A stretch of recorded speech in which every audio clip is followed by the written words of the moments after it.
For more updates, subscribe to our channel. Hello everyone, welcome to My Dreams Academy.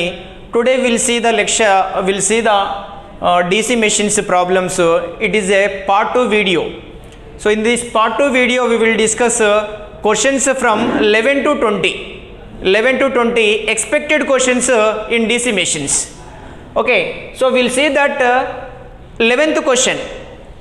The 11th question is the voltage regulation of a DC generator at full load being 0. Voltage regulation being 0 implies that the generator. What is the question?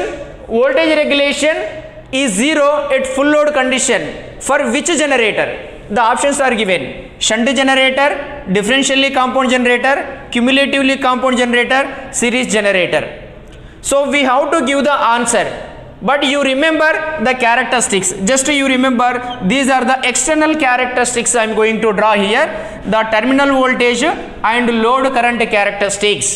At no load condition, this is our no load voltage constant. No load voltage constant, and the remaining load conditions, this is our over compound DC generator, and this one is the flat compound DC generator, and this one is the under compound DC generator, and this one is the shunt generator. Already you know that the characteristics of DC generators, and this one is the differentially compound DC generator. Differentially compound DC generator. So at no load only the residual magnetism is there, and due to this the EMF will be induced like this. This is our series generator. But here just we have to give the voltage regulation. That voltage regulation is equal to E minus V by E. E is the no load voltage minus full load voltage is the VT divided by full load voltage. Just you write here this one, the no load voltage is equal to full load voltage. Constant na? The no load voltage is equal to full load voltage. It is a flat compound. Flat compound. So the flat compound ki zero regulation ఉంటుంది మనకు. ఈ no load is equal to full load అయింది అనుకోండి, ఈ రెండు కూడా cancel అయ్యి so the zero regulation వస్తుంది. But the voltage regulation of a DC generator at full load, which generator here? Flat compound generator. Is there any option? The shunt generator is there. B differentially compound, C cumulative compound, D series generator. But you can check the remaining all the things. If this is the no load voltage, the full load voltage is negative. So the negative ఏమవుతుంది ఇక్కడ? Under compound కి positive వస్తుంది. Under compound కి the no load voltage is higher than the full load voltage. No load voltage is higher than the full load voltage means, so it is the positive regulation. And these are all the positive regulations. Shunt is also positive, and differentially is also positive regulation. Okay, these are all the positive regulations. Who are the this is the no load voltage is less than the full load voltage means negative. So for series negative voltage regulation, and over compound is also negative. But zero regulation means it is also called as cumulatively compound DC compound. Cumulatively compound అంటే over compound, flat compound, under compound. If the flat compound is a zero regulation means it is called as a cumulatively. The option is C. But you remember this concept. And go to the next question. It is the expected question in the DC machine. Just you see, a DC series motor develops torque of 20 Newton meters. Torque is develops how much? 20 Newton meters T1. It is the load current is given. Series motor means load current is 3 amperes is given, series. And if the current is increased to 6 amperes, current is increased to 6 amperes, the torque developed will be developed will be. So it is a DC series motor, sir. The DC series motor is equals to what is the relation? Directly proportional to I square A. In DC series motor, the torque is directly proportional to square of the armature current. Using this relation, we can write as T1 by T2 is equal to IA2 by IA1. IA1 by IA2. It is a directly proportional. IA1 by IA2 whole square. But the data is given T1 is equal to 20 and T2 we have to calculate that, and IA1 is given how much? 3. IA2 is equal to 6 whole square. So just you can simplify this one. 20 by T2 is equal to 1 by 2 whole square means 1 by 4 is there. Now it is a cross multiplication. The torque is equal to 80 Newton meters. So you can check the options. A is the 10 Newton meters, B is the 20 Newton meters, C is our option. In DC series motor, you remember this relation. Torque is directly proportional to square of the load current or armature current. Okay, and go to the next question. The torque speed characteristics of a DC shunt motor. The torque speed characteristics of a DC shunt motor is, what is the wave shape? So our relation, what is the relation? Torque speed characteristics. So our torque is equal to in the shunt motor is equal to K into pi Ia relation, and output power is equal to P is equal to T into omega, right? So omega is equal to speed, we can write as 2 pi n by 60. So that is the 2 pi n t by 60. This is the P. Okay, see here we can write as these two are constant. If you take the constant power, nt is equal to we can write as constant power means n is directly proportional to n is inversely proportional to t. Okay, the speed is inversely proportional to the torque. The speed is inversely proportional to the torque, right? If the torque is decreases, our speed will be increases. Our speed will be increases. So ikkada on y axis anedi manam speed on y axis can be taken as the speed, on x axis can be taken as the torque. If the torque is increases, our speed will be going to reduce like this. So this waveform is called as rectangular hyperbola. Rectangular hyperbola. Right? We'll see the next question. T is the load torque of a DC series motor having a linear magnetization and magnitude and negligible armature resistance.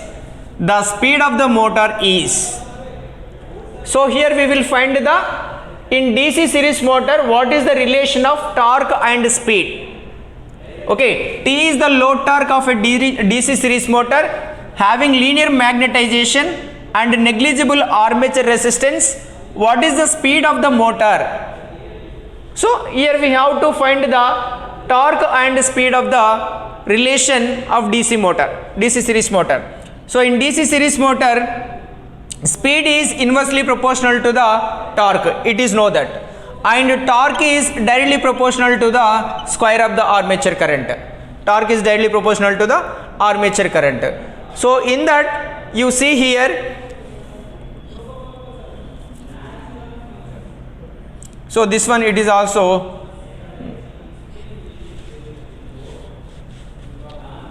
right T. So in this relation, torque is directly proportional to armature current means it is Ia is equal to root T. It is the torque is inversely proportional to armature current and raskochu manam. Speed is directly proportional, inversely proportional to the armature current or field current. So one thing, listen here, the speed is directly proportional to the back EMF and inversely proportional to the flux. So it leads to flux. So that is speed is inversely proportional to back EMF by what happened, this one is the proportional to the field current, means field current. In DC series motor, field current is equal to armature current. So this one is what?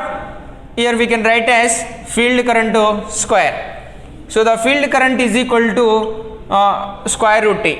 But here our speed is directly proportional to back EMF and inversely proportional to the root T.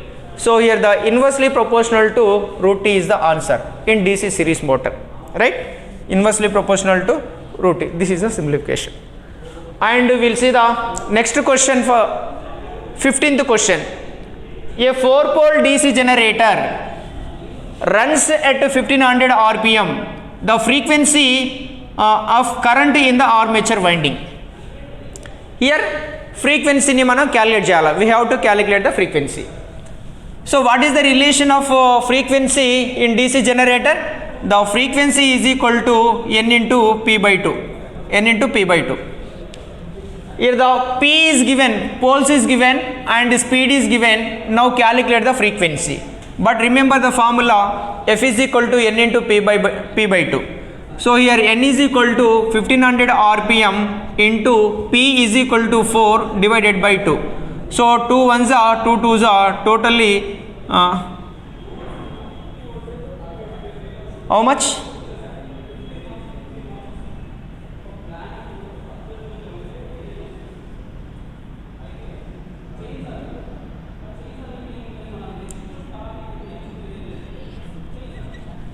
Hertz.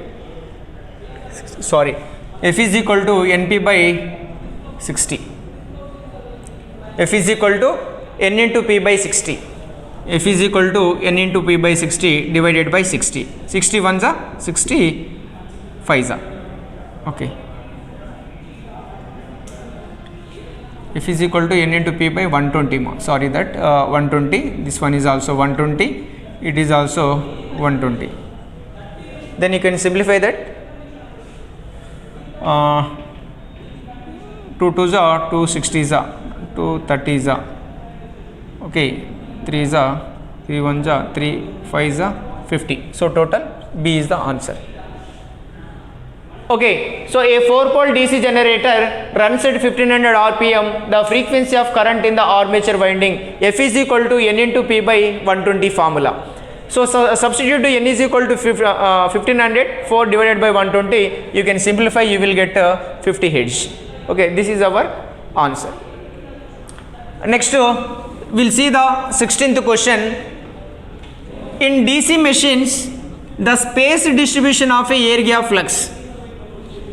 The space distribution of air gap flux density wave at no load condition. What is the shape of the air gap flux density in the DC machine? So the DC machine general ga manam ikkada chusinattlaithe we will see the pole shoe.